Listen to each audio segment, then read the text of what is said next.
Hello, everyone, and welcome to another episode of the Fan Investor Podcast. I'm your host, Sonny Burns. And I'm your co-host, Sunmarie Burns. So today we have one of the better episodes of the Fan Investor Podcast for you. It was a real pleasure talking with Erik Hemingway. Fascinating story. Fascinating story. I think you're really going to like listening to this. We address so many things. We touch on real estate investing. Yeah. We touch on sailing, a lot of sailing. Adventuring really cool with adventures. 6 kids. Yeah. All around the world. Crazy stuff. It's a really cool episode. It's cool, yeah. And the real estate's really interesting, but honestly, it's talk about storage unit investing, which we've never talked about on the podcast, and it's very fascinating. But the other stuff, I think, is even more cool, just because it's so unique and sounds very doable too. Like, it's got me thinking, like, we got to go sailing someday. He lived on a sailboat with 6 kids for 3 years and then sailed across the sea.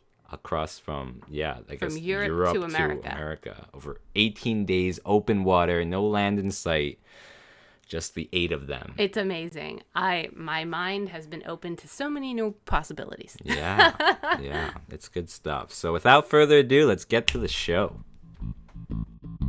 You're listening to the FAMvestor Podcast. If you're looking to raise your family with intention, gain financial independence, and live a life of true freedom, you're in the right place. Join us as we explore together how to create thriving families, because strong families are the cornerstone for a world at peace. Okay. Hello, everyone, and welcome to another episode of the FAMvestor Podcast. Today, we have Erik Hemingway on the show. Super excited to have him here. I've been chasing this guy down for the last 2+ years. Honestly, I think he's the hardest guest I've had to pursue through the history of the FAMvestor Podcast. So, Erik, welcome to the show. Thank you very much. Thanks for having me. Apologize for so hard to track down, but let's hope it's worth the wait. I think so. Erik, you seem like such a cool guy. You have 6 kids. You homeschooled them all. You guys have been traveling internationally. I think since 2008, you took like a 5-year international trip. I think you've visited something like 25 countries in a 3-year time span. Anyway, sounds like, we're all about family, finance, and freedom. So it seems like you have that all wrapped up in your story. So just excited to dig into it. Why don't you just start out with telling us a little bit about yourself, retiring early, buying a sailboat, going around the world, and just tell us a little bit about your journey. Sure. Yeah. So my wife and I got married way back when, right out of high school, and kind of floundered around for a few years. I got into construction in the mid 90s and started my own construction company in 2001. So been self-employed for 20+ years. Last W-2 was when I was 30. So we were self-employed in Arizona and building houses. I'm a general contractor and construction guy. Building houses, custom homes, spec homes, all that kind of thing. Got into self-storage in 2005, built my first storage there. And then by 2007, we just kind of felt like we wanted to do something different. We wanted, we felt time slipping away, really wanted to make an impact on our kids. We had 5 kids at the time, and we had an opportunity to move to Costa Rica, so we did that. I was doing construction there, and we lived there for a year and a half. And then, 2008 happened, and the recession kind of hit the world. So the people that were buying houses in Costa Rica, that whole thing kind of dried up. And we were lucky enough to have some savings and said, hey, we've talked about the sailboat idea for a long time. Let's explore that. And, there was nothing for me to come back to the U.S. for construction. It was kind of, it was bleak here, right? And found a boat in Greece, went over and took a look at it, even though we didn't know what we were looking at. Figured out we would all fit on it, and so we said, all right, let's go for it. Wow. So that was 2009. Moved on to the sailboat, and so that was quite an adventure. So we can go any direction you want there, real estate or travel or. Yeah, I guess we're going to do it all, but where do we start? Yeah, I don't know. I guess so. You were on that sailboat full time for like 3 years? Yep. Yes, sir. Yeah. 3.5 years. So we started in Greece, and, the original plan was, we're from Arizona, right? So we don't know how to sail on the ocean, and said, well, let's figure it out. And we thought we were going to be on the boat for 1 year, maybe sail to a few Greek islands if we were brave, and then sell the boat. And one thing led to another, and we ended up, as you said, visiting 25 countries, and found out we were pregnant while we were in Turkey, had a baby in Israel with a midwife, and, so on and so forth. Sailed across the Mediterranean, still not thinking we were going to cross the ocean. We said, well, let's see if we can get across the Mediterranean without any catastrophes. And by the time we were about halfway across the Mediterranean, we said, yeah, we feel like we can do this. So sailed out through Gibraltar and down West Africa, out to the Cape Verde Islands, which is out in the middle of nowhere. And then from there, we crossed the Atlantic Ocean, 18 days, over to Dominica in the Caribbean, up through the Caribbean and into North Carolina, where we live now. Wow. Where did this sailing dream come from? Was that something both you and your wife were dreaming about for a long time, or how did that come about? Yeah, so it was kind of reluctantly we came to that. So we, after we had our third baby, I was still a W-2 guy working 60, 70 hours a week, and thought there's got to be more than this, right? And my kids are growing up and I don't get to see them very much. And we'd always been passionate about travel. So we thought, actually, I found a book called 1 Year Off, and read that. And it was about a family with 3 kids, and we had 3 kids who bought round the world plane tickets, and they lived for 1 year off of, kind of took a sabbatical. And that book just hit me like a ton of bricks. I was like, wow, we will do this. I think I came home, I read it in 2 days and said, I'm quitting my job. We're doing this. And so one thing led to another. And, you have to build the reserves and all that before you can just drop everything and go. Right. And then we found another book called Adventuring with Children. It's an old book. And it's about 2 school teachers that lived in Florida. And in the summers, when they had summers off, they had twin boys. They would go sailing through the Bahamas and parts of the Caribbean. And that was the first time sailing ever crossed our mind, because they were talking about how great it was. Your house is with you. The kids' toys are there. You eat on the boat. You travel with the boat. So it's very inexpensive. And we thought, really? Okay. So maybe this sail idea might be kind of cool. So just a lot of reading. I mean, there was internet, in the early 2000s, but nothing like it is now. And, mostly it was books. So I'm just buying used books on Amazon, An Idiot's Guide to Sailing, or Multi-Hulls. Really? You had never even sailed before. Wow. No, how did you know you weren't going to be seasick? We didn't know. How long before you were confident enough to sail to a different country? Was that like a year? It was a long time. It was it was a few months, but okay. Yeah, we got on the boat. I mean, we were terrified. So the boat we bought was on the hard, which is in the boatyard. It's not even in the water, right? Oh. So we get there in Greece, and it's summer, it's hot.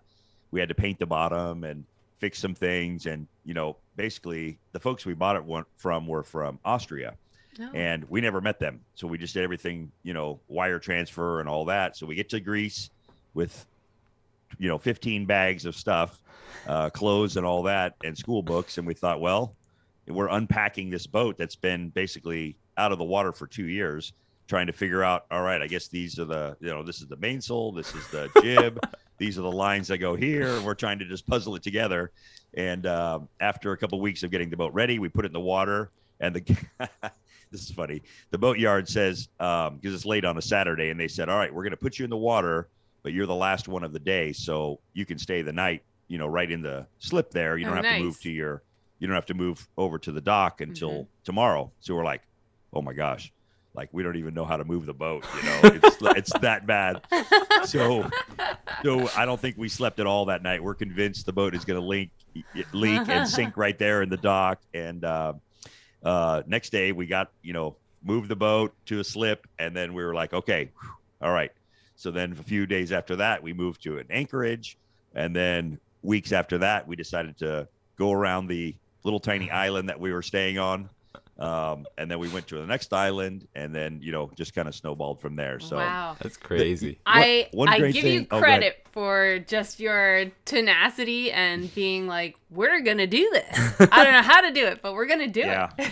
Yeah. When I get something in my mind, it's you can ask my wife, it's kind of it's all over. I'm going to do it. So anyways, yeah. So we met, the one thing great about sailing is the community is fantastic. Everyone's very helpful. They don't make you feel stupid, which we gave them plenty of opportunities to do that. And we met a British couple that was actually in Greece, and they said, you have to go to Turkey. Like, it's amazing. It's inexpensive. The people are great. The food is great. Tons of history. The kids will love it. So we're like, well, it wasn't even a thought for us. So through them encouraging us, we went to Turkey, and we were there for several months. We cruised the whole southern coast. It's absolutely gorgeous. And then we found out probably 6 months into our adventure that we were pregnant. So that was a whole new riddle to solve. I told baby my number wife, 4? I said, that was baby number 6. A baby number 6. Yeah. So we were, I told my wife, I said, hey, if you want to go back to the US to have the baby, I totally get it. Let's figure it out.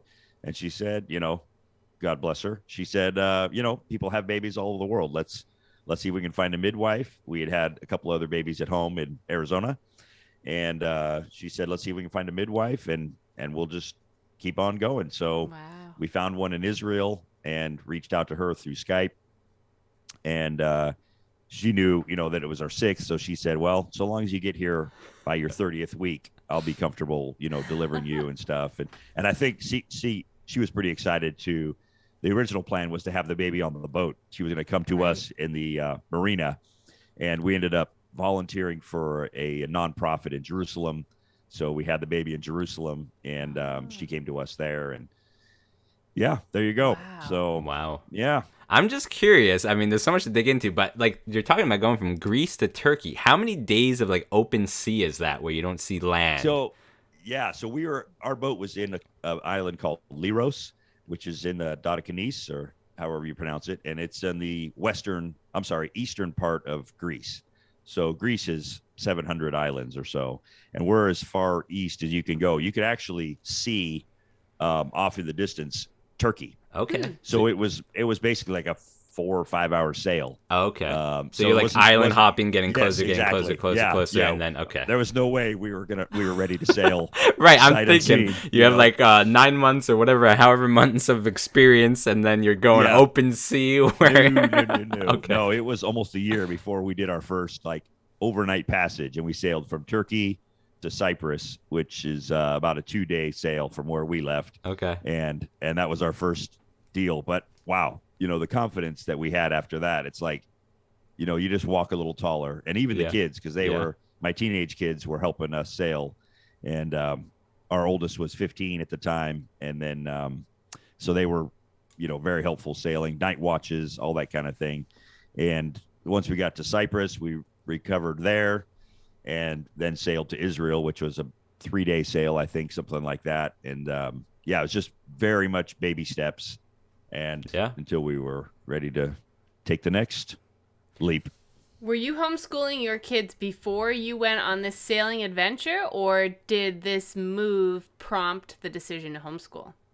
No, we've always homeschooled. Mm-hmm. I finished my last 2 years of high school as a homeschooler. Mm-hmm. And so my wife actually was trained as a teacher, and she had worked in a school before, and I had brought it up. I said, I think it'd be kind of cool if we homeschooled our kids. And she was like, I don't know if I'm qualified. I don't know if I can do it. And, the homeschooling community is great. It's similar. There's a lot of helpful people. And, it just seemed to fit good with us because we had done a lot of other traveling stateside road trips and what have you. And it was just really a great way for us to have flexibility.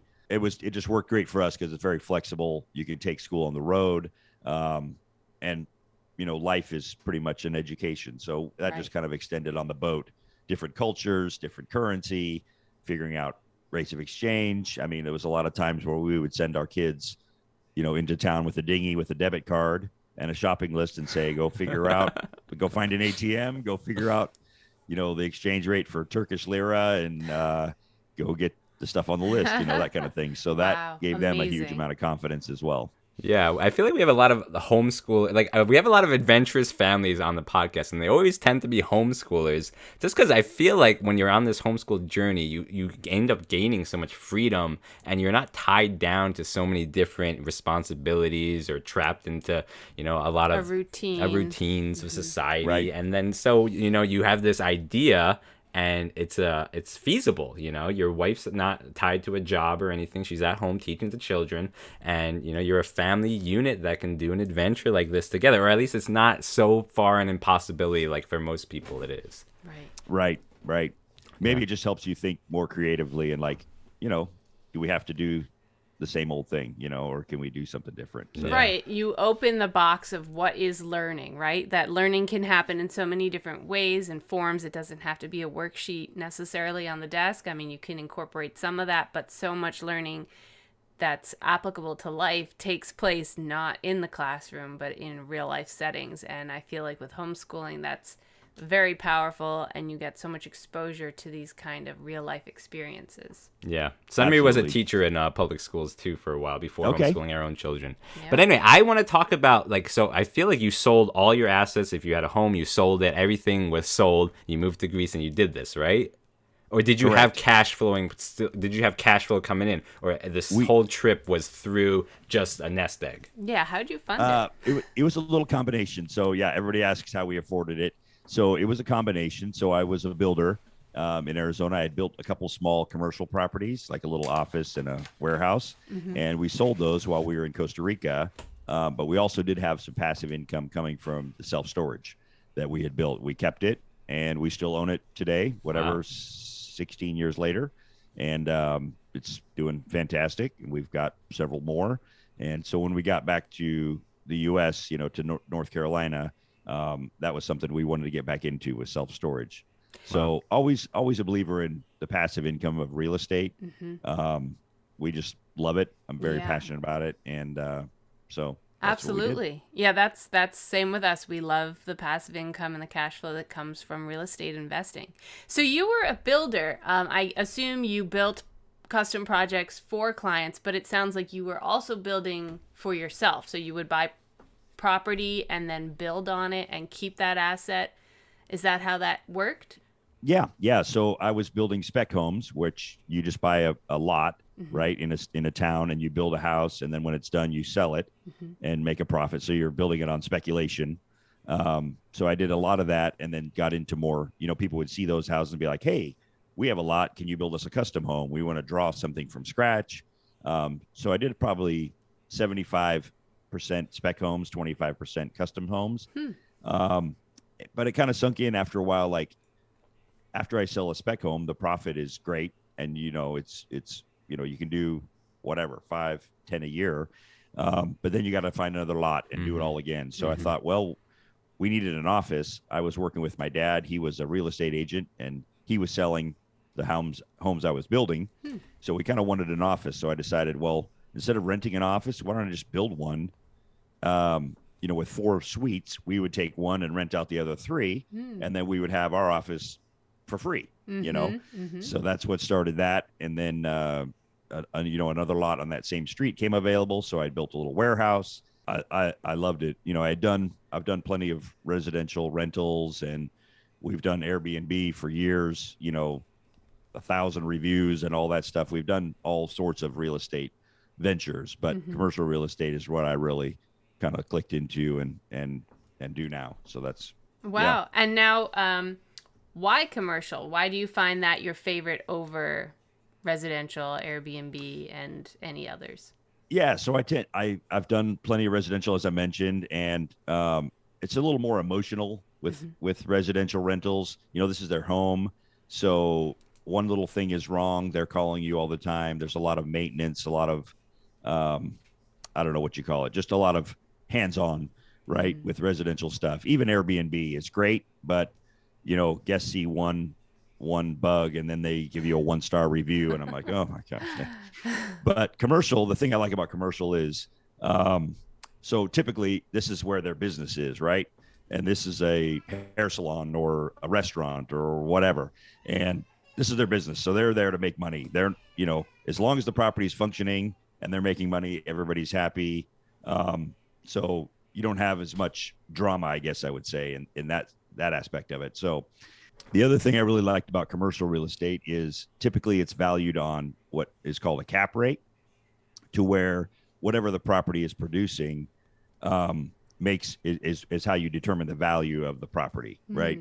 So with residential, even if it's an Airbnb and it's producing great cash flow, you're still locked into the way residential property is evaluated or appraised as comps. Mm-hmm. You're only limited to whatever's sold in that neighborhood. You're never going to, get much outside of that bubble. But with commercial real estate, you can take an asset that's basically vacant, buy it for very inexpensive, and put a tenant in there, chop it into 3 suites, put 3 tenants in there. You can show what the property's producing. You can adjust the expenses, and then you sell it based on what the property's producing, and you can add a lot of value. So, so that's what I really enjoyed about that. I'm curious. So you were away, on a ship, in different countries for 3 years. You're keeping these storage units. I'm guessing you had a property manager on site, or were you managing this from afar? So yes, I did have a property manager. She's still there today. She's been with me since 1 year after we opened. So she's been there 15 years. Wow. She's fantastic. And she lives on site. She manages the property. I mean, we talk maybe once a month, maybe once every other month. It's very hands off. Nice. She balances the books. She rents the units. She chases down delinquent tenants. Very trustworthy. Her name is Tina, and she's just, it's all about the people, right? Mm-hmm. She's a fantastic manager, and right. Obviously, you find someone good that makes all the difference. Could not do it without her. Yes, and I tell her that all the time. So yeah, she's very aware that we could not do this without her. So that's awesome. Yeah. So she's been great. Yeah. So that's what you're doing now, right? I guess commercial is specifically with storage units. You're building them currently. You have some projects going on. We do, yeah. So once we got back to North Carolina, we started back in kind of at the bottom. My son was graduating high school about a year after we moved here, and so he and I worked together. We were renovating old houses. Wilmington has a huge historic district, so we were buying old houses, renovating, working for others, kind of doing fix and flips. Got into specs after a few years, and so the storage in Arizona took a long time to really start doing well. So by 2015, it was really doing great. It had just kept improving year over year. And I said, kind of the same thing. Here we are, sweating and framing on these old houses. Like, why don't we go back to storage?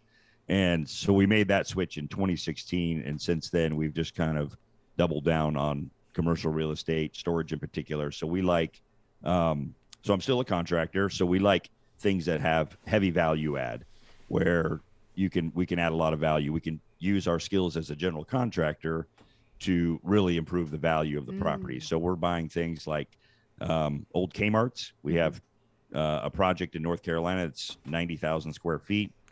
Whoa. One in Virginia. It's 100,000 square feet. We bought a grocery store in Georgia.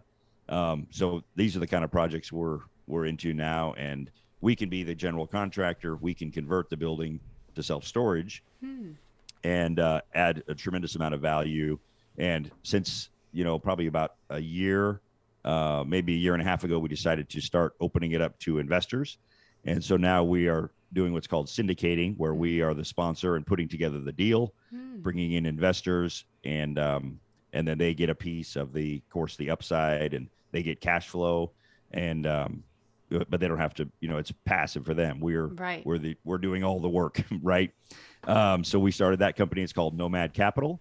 Since we lived like nomads for a long time, we want to use real estate to help other people live nomadically, and where they want to live, where they want to work, how they want to, location independent, all of those things. Nice. So your team is from all over.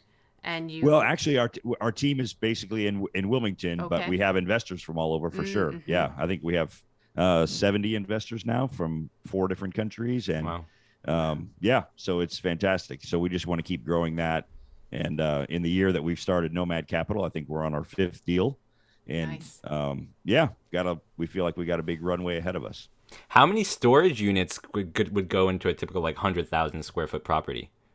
So in Virginia, we're getting in about almost 800 storage units. Wow. And it's a lot. It's big, and it's all climate controlled. So it's close to 800 units, and it's probably, so out of 100,000 square feet, you can figure you'll get about 75,000 what they call net rentable square footage. Actual 10 by 10s, 5 by 10s, because you have hallways and doorways and all that kind of stuff. So Right.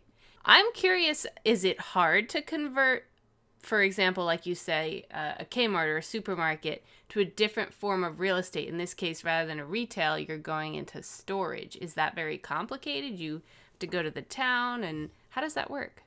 some cases, yeah, it depends on the zoning of the property.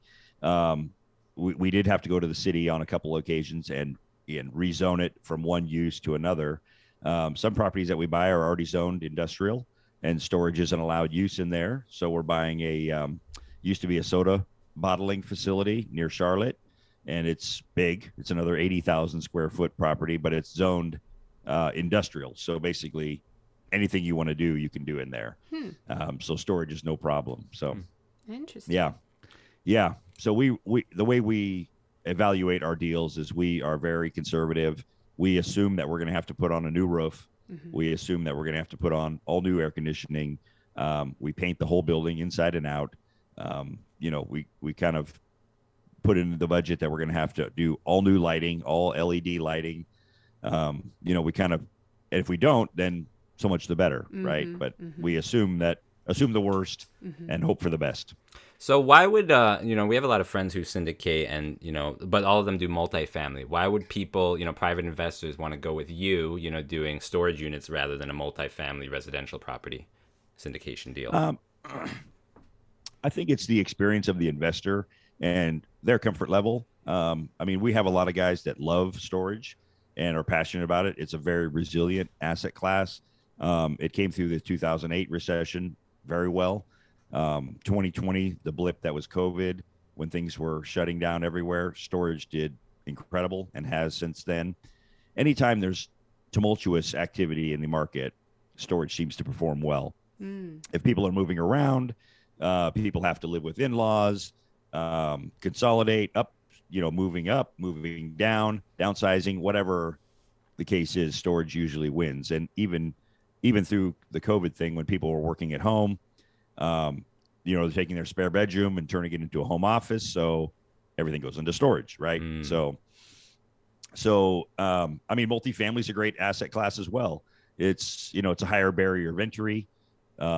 Typically you're looking at 40, 50, $80 million projects, and we might get there someday, but we just are kind of passionate about storage. It's quirky. It's weird. I like it. It's fun. I said, once you dive in and start looking at the nuts and bolts of it, we really enjoy it. What led you to storage units? Because before you were building residential, and then you moved into office space, and now you're doing storage. So I'm curious, what led to that inspiration? It's basically, I would have to sum it up with laziness. It was like, how can I make money and not work at all? So, no, I'm kidding. Wow. No, it's a little bit of it. It's what's the most passive type of real estate we could come up with, and this made just seem to make a lot of sense.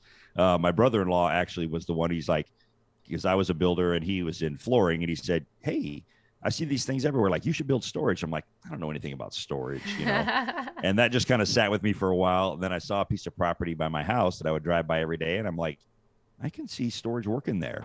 And we ended up putting the property under contract, and back to the zoning. It was a residential farm on a highway, and we had to rezone it into commercial, and not just commercial storage, which is a little heavier, quote unquote, heavier use than of commercial. It's not like retail. And that took 6 or 8 months, and, just walked through the whole process. Never had done it before. This was 2004, 2005. Then we finally built it in 2006. But yeah, it was a lot of work. But it was really, kind of laying the groundwork for something that just pays dividends and still does. And that's, yeah, and that's awesome. You're just planting seeds that grow into, big trees later. Yeah, it's awesome you've held on to it for so long too. So you typically buy and then convert to storage. You don't buy already existing storage facilities and upgrade them, for example. We have done that. if we're going to buy something existing, it has to have, we like it to have some component of value add. So we did buy one earlier this year that somebody else had built, and he was going to keep it for himself. And then one thing led to another, and he's like, you know what? I don't think I want to manage it. I just as soon sell it when I'm done, take my money and head on down the road. Mm-hmm. So we bought it at certificate of occupancy. When as soon as he was done building it, we closed and have leased it up. And there is an opportunity to build another building on that property. So we're in the process of doing that. So that's something we like, is something where we can bring value, right? Mm-hmm. We've looked at, I mean, I get emails every week of existing facilities that are for sale, but for us to do what we want to do and take care of investors, it's just too tight. Right. So your investors, they're all accredited. What is the typical buy-in for getting in a deal? They're accredited investors, and we usually have two classes of shares: B shares and A shares. B shares are 50,000 a piece, and A shares are 250,000. And so our goal is to double their money in 5 years or less. And whether it's a sale or a refinance, that's what we start with, and then we just work backwards. Like, how can we achieve that for them? We're actually looking at something unique that haven't seen a lot of other folks doing, but we're calling it legacy shares, where we're going to double your money in 5 to 6 years, 7 years, but we're going to keep you in the deal, and we're going to hold the asset forever, or 20 years or whatever, just because we've been able to see the compounding that happens with the property in Arizona after 10, 12, 14 years is when it just gets incredible.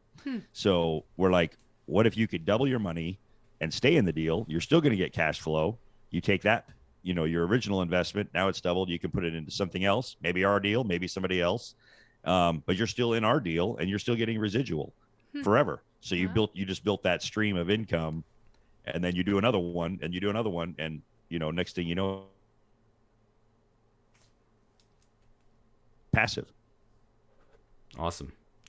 I'm curious to kind of circle back. I don't know if there's anything more to touch on there. I feel like we could go on for hours, but I kind of want to talk about your family and, raising them in this unique environment and what they're up to now. Your 6 kids, who are on the sea for 3 years and, just raised as homeschoolers. We're on this journey, so I want to see what the future kind of holds, because our oldest is 7. We have a little sailboat. We have a 14-footer, the smallest sailboat you can get. We're learning to sail. My 5-year-old's like, I took him out on a windy day. I'm never going sailing again.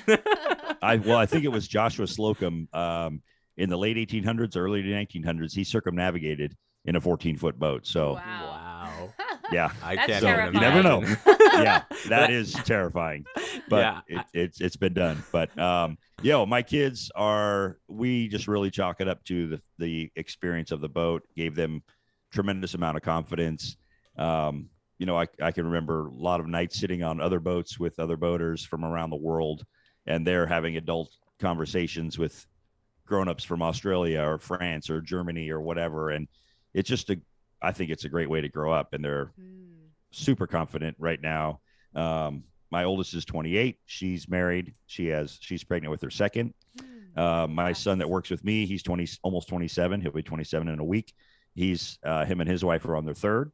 Oh, wow. And we've got 2 girls in college, and we've got 2 at home. So my daughter is super entrepreneurial. She bought a coffee shop, turned it around. The previous owner had it closed most of the time, so she's really turned it around. Social media, special drinks, amazing marketing, and so she's turned that over to a manager.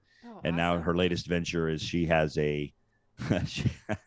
she signed a lease for 6,000 square feet, and she's running a women's co-working space with childcare, and that's awesome. Just killing it. Yeah, so I'm really, really proud of her. I love it. That's your oldest. That's my oldest. Yeah, wow. So she's 28 on her second business. Very, she's a go-getter. So you showed her that she can do this. Yeah, it's you be careful if you instill a lot of confidence, because they will use it against you. No, that's awesome. So, that's the best testament where you're doing this, and then your kids can take it and thrive, and reinvent it with her own creativity. She's not doing storage units, but she's got her own passive income coming in. Yeah, I love that. I love that differentiation of the in-house nannying at the WeWork station. Brilliant idea. Yeah, it's really good. It's called Elevate Co-working, and she's just done really well. So she opened in July. She's leasing up, but it's going well. Awesome. And, are they also local to the North Carolina They live in area? Wilmington. Yeah. Her husband is my asset manager for storage properties. Oh, nice. So we're on our 9th storage project, and he's in charge of all of the management side of things. So, excellent. And then my son works with me. He's my partner with Nomad Capital, and we work together every day, and we're great friends, and we just have a lot of fun. That's beautiful. Awesome. I love that. Yeah. Keeping it in the family, working together. I mean, that's the dream right there. You know, where you're raising kids to just have this entrepreneurial mindset, and that they love it and they want to pursue it and work together as a team. I mean, that's when you really start to make amazing things happen. It's been pretty special. I'm pretty humbled. I like to joke like all my kids are better than me at everything. So I'm just blown away that I get to watch them and help them along their journey. And they definitely are not in the box thinkers. I mean, to them, there's really no box. So that's pretty cool. Did any of them choose to go to college? Did they go to trade studies? What were they interested in? So the first two, no college. They just got to work right out of high school and have both done amazing. We have 2 in college right now. One daughter, she's 21. She graduates in December with a degree in psychology. She's in North Carolina. And we have one daughter that just started college. She's 18, and she is in Virginia as a dancer. So she's done dance her whole thing. She got an amazing scholarship there. I'm really proud of her. And so she would love to get into choreography. She's very much free spirit artist. Awesome. Yeah.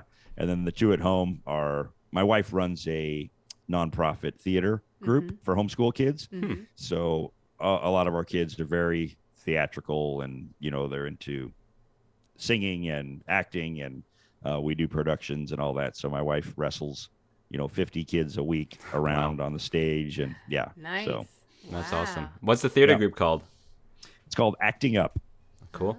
Very cool. Are your older 2 the ones with kids? Are they choosing to homeschool their kids, or how's that looking? The oldest grandson is 4, and so we don't know yet. We'll see what happens, but you never know. I'm curious to hear about the older years of homeschooling, because usually when we speak with families on the podcast, their children are still young or, in the trenches in middle school or so. When you are reaching the later years of homeschooling, your kids are looking towards the future and what they want to do. How do you guide them, navigate them, and how did you find their path? Like you said, they started working. The older 2, they didn't want to perhaps go to college. It wasn't what they needed.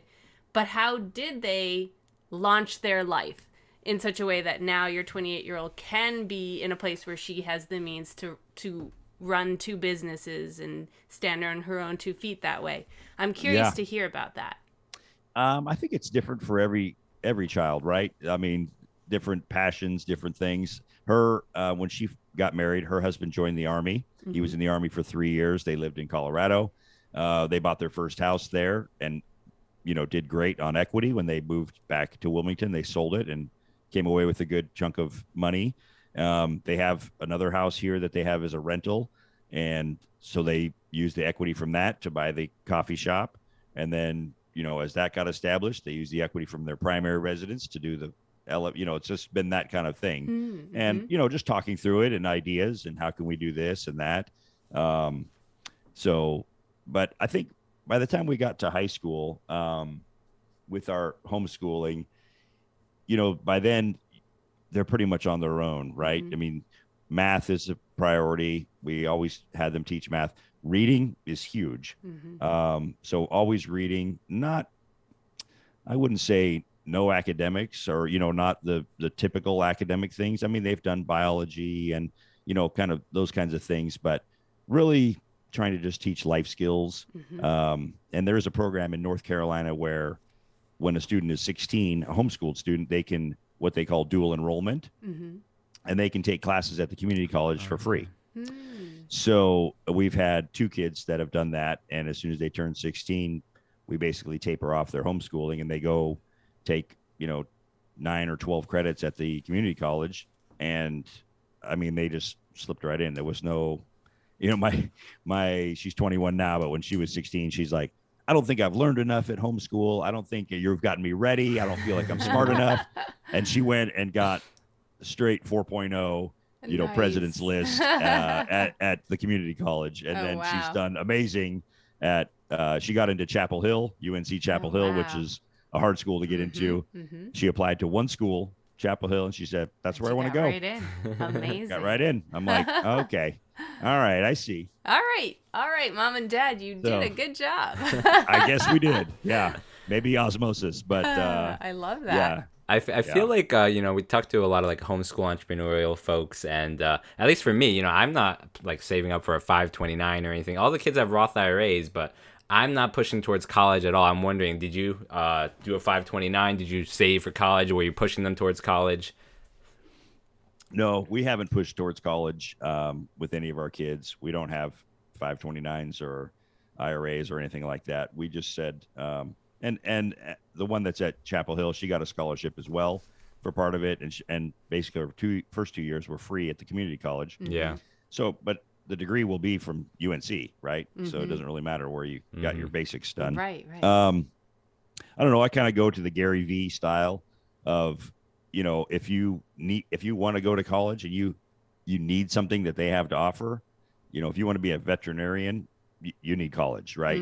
But I just don't understand just going just because, and right. I'm going to go see what I can do and figure it out. I'd say, go get a job and go in the workforce and go learn a trade and go learn a skill and climb the ladder and see what opportunities life brings you. Right. Because you'll get paid instead of going into debt. You'll get paid to learn, and you'll either love this or you won't love it, or you'll stick with it and find out that you do love it, even though you thought you hated it at first.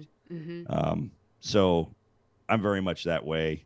And I encourage my kids, but they do what they want. I mean, you want to go to school, go to school. Yeah. I love won't that. discourage And it. I think you make a really good point there, of the purpose of college. If it's a means to an end, there's a certain field you want to go into and college is what's going to get you there, then absolutely. But if you're just going there because it's what everyone does and you're at that age, that's where trouble comes in, because you're figuring it out and you don't figure it out, and now you got 6 figures in debt too. Yeah. Yes, exactly. And even sadly, sometimes you'll finish college and still not have it figured out. Yeah. I know so many people, I'm sure you do too, so many people that don't do a thing with their degree. And I'm like, okay, yeah. As you can tell, I don't really go with the flow. I'm kind of a, I'm kind of a go against the grain kind of guy. I'm curious, have you been sailing since the end of your trip? Have you guys gone sailing at all? Not much. No, we've been out a couple times. We sold the boat after we got here, and we joke around like we weren't really sailors. We just happened to live on a sailboat, and it's not. We met plenty of people that are passionate about sailing, and they love it. I mean, we hated the passages. A lot of us were seasick, and it was like, oh, we have to do a 4-day, really? and sometimes kids would throw up or what, we dealt with all that. And it was like, that's the bitter medicine you have to take to get to all the cool places that we got to see.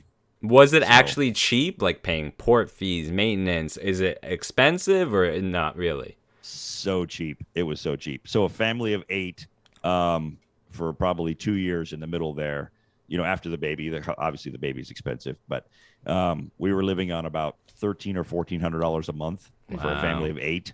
Wow. And that's groceries too and everything? And everything. your housing. Everything. Yeah, everything. Wow. We would anchor everywhere we could because that's free. We would go into a marina if we had to do laundry. We would, go into a slip for $30 for one night, do 4 or 5 loads of laundry, and go back out to anchor. But so you anchor in a harbor. See, I'm not too familiar with boating, so I'm curious to learn more. So you can take your boat anywhere in the world and anchor in a harbor, and that's free. But if you want to pull into one of the slips in the marina, then you pay? Yep, exactly. Picture it like a slip in a marina would be like an RV park. Okay. You know, or you going into a KOA and you got to pay 40, 50 bucks a night to go in to park your RV there. Or you can drive into the woods, and what RVers call boondocking, you know, you can just camp in the woods, right? For free. Okay.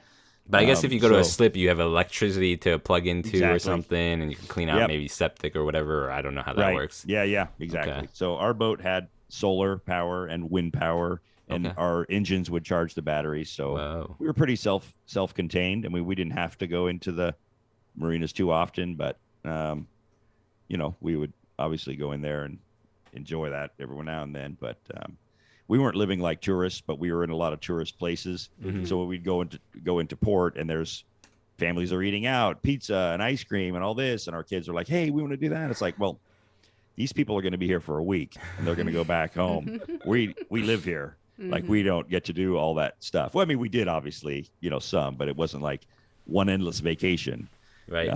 the way we were living. So Do you have to notify anyone when you pull into a harbor and drop anchor, or you just do it and you're on your if own? you're in the same country, like if you're, let's say you're in Greece and you're going from island to island, you just go where you want, drop your anchor, and you're there. Now, if you're going from one country to another, you're supposed to check in at a port with get your passport stamped. Okay. Some countries require you to pay for a cruising permit, and you're gonna, you know, you need to pay maybe $100 to use their water.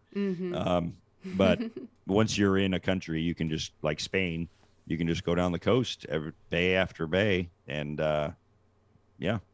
How big was the boat, and how much was it?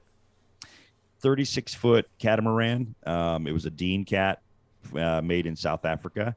It was a very solid boat. It was an older boat. It was 1985, so it was, what was that? 20, almost 22 25 years old? when we bought it. So it was old, but it was solid, really solid. We joked like it was the station wagon of the seas. It was not fast. It was not a fast boat, but it was very safe. And we paid $80,000 for it. Okay.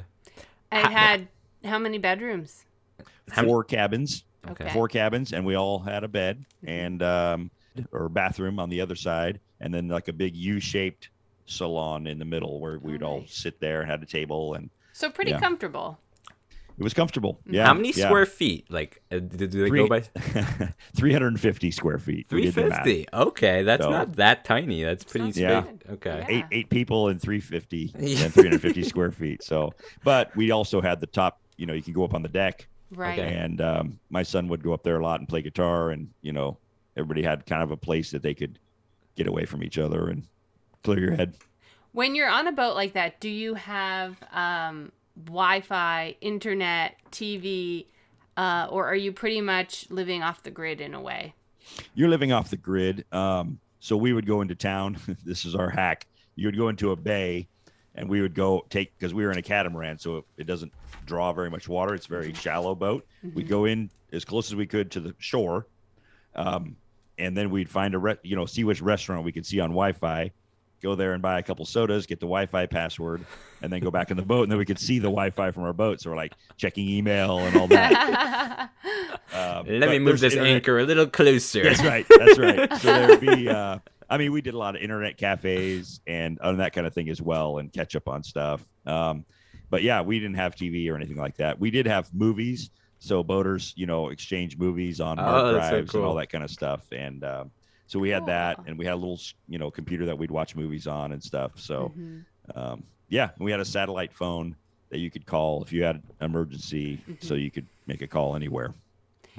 How long did you stay in port typically? Was it like a month stay, 3-4 months? No, How I often mean, did when you we move were around? on the move, we were quite a while in Israel. We went down the whole coast of Israel, Haifa and Herzliya and Ashkelon and all these different ports there while we were going back and forth from Jerusalem. But when we were on the move, like when we were starting to sail west, you might be 2 or 3 days in a port, maybe 4 days, and then you'd go up the coast, maybe a day or, 6 or 7 hour sail up to the next bay. And maybe we're going to get to that bay and we need to go get groceries. And then, hey, this is really nice. There's a cute town here. Let's stay here for, a week. Let's go on to here. And then, we got to take our boat up in the Fiumicino River right outside of Rome. And in the summer, all Italian boaters go out to the Mediterranean, go everywhere. So there was plenty of mooring in the river right next to Rome. So we got to anchor our boat there for $12 a day.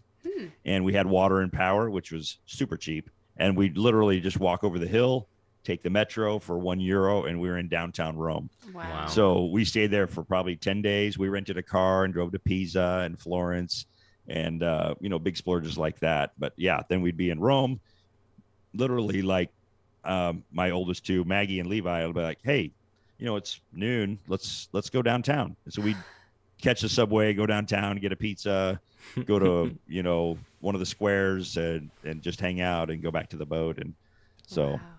Yeah. Did you ever feel unsafe in any of these harbors on your boat? Did you worry about thieves or pirates or something of that nature? Not really. No, we had heard stories of folks that had problems near the Gulf of Aden in the south of the Suez Canal. That would be East Africa. In that, there was some problems there for a while with pirates and that kind of thing, like the Captain Phillips movie. But we never had any issues like that.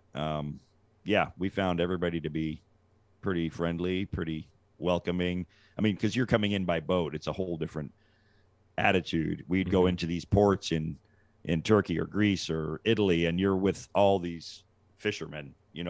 These are just working class guys, and they'd give you fish, and they'd meet your kids, and they just know you're just like a regular guy. We're not coming in on the airport with all this stuff, and we're just like you, just making a living or trying to live life, right? So yeah, you get a whole different attitude when you come into countries that way. It's pretty humbling. This is fascinating. It really is.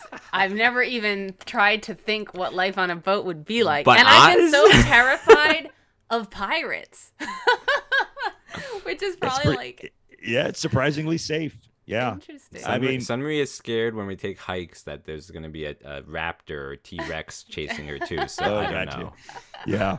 I think, we've traveled fairly extensively, and I think kids just change the whole dynamic, right? When you have kids with you, it's a pretty rare person that wants to hassle a family with kids. It's like, yeah, these are kids, right? We're just out here doing it, It's like they see what you're doing and that you're, you've got a family and you're just a regular guy. It's like, let's not hassle them. Yeah. Do you have any memories that stand out during that 3-year period, like bad, good? Can you tell us a quick story? Oh man, there's so many. I can't even. Let me think. Gosh, we spent. I know a good one. Yeah. So we were sailing with some friends. They are actually from Chicago, and they circumnavigated. They actually did sail around the world. We met them in Israel, and we kind of connected with them several times through the Mediterranean. Still good friends to this day. And they decided to go up to Croatia when we came through Greece, and we decided to sail across the boot of Italy to Sicily and down to Malta. And then we're going to meet them. Sorry, big roundabout. We're going to meet them in Rome several weeks later. So we're like, yeah, let's go check it out. And we went down to Malta, and it was just, we were so pleasantly surprised. It was a fantastic country, wonderful people. The Valletta, the main capital, is just a beautiful city. So we were walking through, and we were all tired, and we had taken a bus from our boat to downtown, and we get up on top of this plateau, and we stumbled into this wine festival, and it was €10. You got a glass, and you got to sample wine. And our daughter was almost 18, so we're like, hey, close enough. And so we spent it was just a beautiful setting, sunset, all these great wines, and it was just a magical thing, Wow. So that was a really neat memory. But that was actually the same island where my little guy, the Miles, he learned to walk that same day. So it was all those memories, all colliding. And we found a fountain where the water shoots up from the ground, and the girls, who were small then, spent the afternoon playing in the water, and it was just like a perfect day. So idyllic. So, yeah, it was really great. Yeah, beautiful. So I think another probably great memory was when we crossed the ocean. We were, people were like, weren't you scared? And I'm like, yeah, I was terrified for 18 days. I mean, this is scary. Your whole life is on this boat, right? Right. The way you get weather, or at least in those days, technology is different, but we would download what is called a grid file. Mm-hmm. You could put it on your computer and you could see basically 7 days ahead. So we're crossing and we're 18-day passage. So every other day we would download the grid file and we would upload our coordinates to our blog. We were keeping a blog. It was called Seven Sailors. It's still out there if you want to see it, sevensailors.us. Anyways, we were uploading our coordinates. I think we called my parents one time and we called Rachel, my wife's parents, one time because we had the satellite phone. Mm-hmm. It wasn't and it was extremely expensive. So we were just uploading coordinates. And then we got across, we had been out there for, like I said, 18 days. We sailed around Dominica to the leeward side, like downwind. So we were finally in calm weather because you're just moving for days and days, right? Mm-hmm. We get there, it's probably close to midnight. We tie up to a mooring ball, which is just out in the bay. Instead of anchoring, you just clip onto this big ball. And this guy comes out on the boat and he's like, "Hey, are you guys coming up from Martinique?" We're like, "No, we just came across the ocean." He's like, "Oh my gosh," And he's like, "Here's the Wi-Fi password." Wow.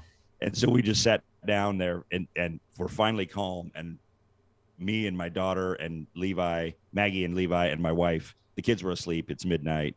And we just all bawled because we could not believe what we had just done. It was crazy. Wow. And then we get onto Facebook.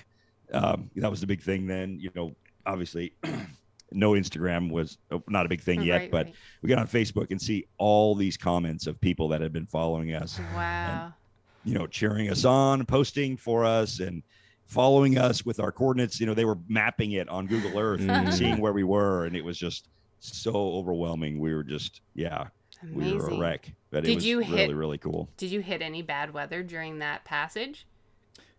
So we started out pretty calm, and then about a week into it, the winds picked up to about 45 knots from behind us. Mm-hmm. So the seas were like 15 to 20 foot rolling seas. So it got very uncomfortable for about 3 days, and then it started calming down again. But yeah, it was not a fun time there. Wow. So you did this purely by sail power, or did you also have a motor for getting by? We had a motor. We had a motor that we would use on days where there was no wind, or wind in the wrong direction or what have you. But on the Atlantic, we sailed the whole way. Incredible. You put your sail out and you don't stop. You're right. So somebody has to be watching 24/7. Mm-hmm. You just have your sail out. So me and Levi and Maggie, my two teenagers, we took turns because Rachel was with the baby. Mm-hmm. So we took turns, 4 hours on watch, 8 hours off, and just rotated. Wow. Almost 3 weeks. And because you got to watch for other boats and you got to watch to make sure you don't need to roll in some sail. And, you need to be somebody needs to be awake. Amazing. So that was a big boost of confidence for them for sure. Yeah. So. What made you sail back to America rather than just sell the boat in Greece and then fly home? We thought about that. Yeah. So we were looking at that, and I think we kind of all secretly wanted the challenge. and my daughter that was 17, Maggie, she was like, "I am not crossing the ocean. I'm not doing it." I'm like, "That's fine. I'll fly you over there, but you got to find somewhere to stay. You have to, live somewhere while we sail." And I said, "I think you're going to regret it if you don't. Like, we're going to do it. And I think you might wish you did, And she's like, she thought about it for a couple months. And then she's like, "All right, if you guys are going to do it, I'm going to do it." And she, to this day, that's it. She's so proud of herself. And Yeah. so confident. She's just a badass, right? So, Amazing. yeah. Nothing, so she did it. Nothing you guys can't do. You do right, that, you can do anything. Right. So something interesting is when you're under sail power, you have right of way over everybody in the ocean. And so we'd be out there. There was one time on the crossing, and other times while we were in the Mediterranean, but on the crossing, if you see a container ship, I mean, massive, 400 feet container ship, and you see on your chart that they're just going to get close, you can call them and tell them to move, and they have to move. And so here's this boat, whatever it is, some giant container ship. And here's Maggie, 17-year-old girl in the cockpit. "Hey, I need you to move over." And they're like, "Okay, we're moving." And she's making this boat move out of her way. And Amazing. Wow. That gives you some confidence. Yeah. What an incredible journey experience. Honestly, I've never really considered, people have talked about, my dream is to sail around the world. I'm like, I couldn't really conceive the idea, but talking with you, I'm like, this sounds actually kind of it makes doable sense, and really cool. A little attractive, yeah. Yeah. We have a friend who I was talking real estate with, and she was saying, yeah, my husband and I are entertaining the thought of living on a houseboat. And it just caught me so off guard because I'd never heard anyone say that before. And I was like, why would you want to live on a houseboat? And now I'm hearing this experience, and I'm like, why would you not want to live on a houseboat? Well, yeah. Full disclosure, that's the plan. At some point, we'd love to get like a barge in Europe that you can take through the rivers and canals. Oh, Because man. my wife, God bless her, she's done her time. She will not go on any more passages, and I don't blame her. She's like, I will not do any more crossings, but I will live on a boat. So we are looking at a boat that we can maybe buy in London or in Amsterdam or somewhere and take through, because there's rivers and canals all through Europe. Wow. You can go through France and Italy, countrysides, and we'd love to take bikes and then, anchor the boat in the river, go bike into town, and Airbnb it when we're not over there. So Wow. I love that. kind of come back and forth, because now, we have a lot of business stuff going on and grandkids, and it's not really the time to go for 3 years, but it'd be fun to go for 2-3 months at a time. A summer, yeah. Wow. Exactly. Yeah. Yep. Take the grandkids when they're older. Yeah. Let's go to France. Let's head amazing. south. Yeah. I love that. Eric, it's been a real pleasure talking with you. Yeah. Sorry. Yeah. We clocked an hour. Yeah. No, but it was great. Honestly, I could keep going because there's so much in your story that I resonate with and I love, and I'm sure our audience does too. You have a podcast of your own. I know it's been kind of stagnant a little bit, but I've listened to a couple episodes and there's some real gold in there. So why don't you give a shout out to that, maybe an episode that our listeners can listen to too? Yeah. So Family Adventure Podcast is our podcast, and there's 150 episodes there. We did take a trip to Asia a few years ago and just got out of the habit of doing it and haven't started it up yet. So we spent 4 months with backpacks in Southeast Asia, which was great and 4 a months. great experience. But then I just didn't have the motivation to get started again. So we are planning to start the podcast again. Oh, nice. This is my first podcast with this microphone. So my other one broke, so it's time to get back into it. And I think we're going to keep doing it. We still get emails, crazily enough, that people like the show. Awesome. So yeah, Family Adventure Podcast. And then my son and I are probably also going to start a podcast about real estate, the Nomad Real Estate Investor or Nomad Capital podcast or something along those lines. So Awesome. So if our listeners want to get in touch with you, maybe they're private investors, they like your story, want to invest with you, or what's the best way that people can get in contact with you? Yeah, absolutely. So nomadcapital.us is our website. Or you can email me, Erik, E-R-I-K, at nomadcapital.us. Awesome. Eric, it's been a real pleasure. Loved Absolutely. the whole journey, the story, everything was amazing. So thanks so much for coming on our show. The 2-year pursuit was worth it. Absolutely. Great. I'm so glad. And yes, it's fantastic to meet both of you. And thanks so much for having me on. Thank you.